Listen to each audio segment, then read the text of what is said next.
Hala, yung Hagnos natin na si Orochimaru nagkaroon na ng karatata oh. Karatata. Ina mo. Update na lang tayo sa galit na dragon natin na si Velgrind. Mag-iisang linggo na pagkataas malipat galit pa rin no. Pero nahahawakan na natin. Sundari lang yan, hinamunggal na yan Ayun no, gustong gusto namang inihimas.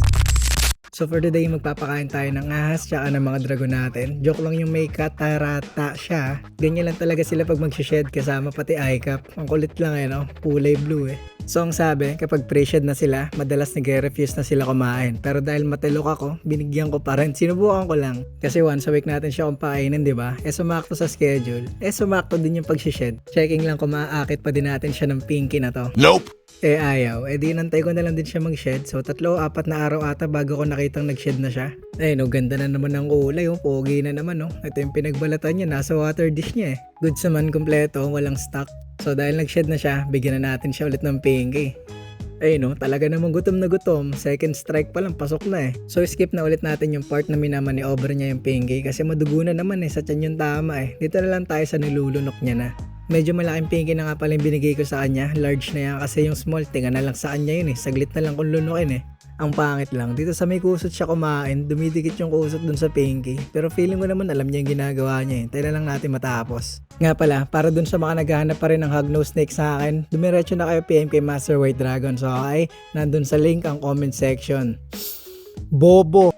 Nasa comment section yung link, okay? So ayan na, tas na kumain si Orochimaru, busog na naman. Kaso may sabit na kusot no? Ayan na natin ikis-kiss niya dyan, kaya niya na yan. Baka pag ginalaw ko siya, iluwa yung pinky Anyways, dito naman tayo sa mga dragon natin. Ito malupit nasira yung background, buti di ka nadaganan. At ikaw, ba't ka nakalabas dyan? Pasok, hindi ka kakain. Ito naman yung pinaka-grumpy sa lahat. Isang linggo ka na dyan galit ka pa rin. So may nakita nga pala akong explanation kung bakit siya nagalit simula nung nilipat ko siya sa outdoors.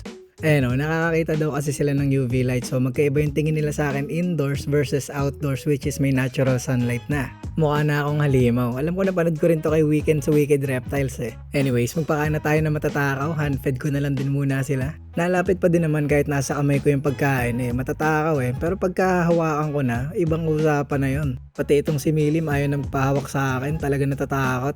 Eto namang si Liet, naging skittish na din to. Walang yan makatakbo sa loob ng enclosure niya Ayaw na din magpahawak ng hinamunggal mga bossing na datingan Pero pag sa kainan galing-galing naman talaga pupuntahan ka kahit anong mangyari. Kunwari hindi taot Eto pa malupit yan, yung pinapakain mo kanina tinakbuhan ka. Tapos nagpakain ka ng iba, aba, wala na, hindi na kita babalikan.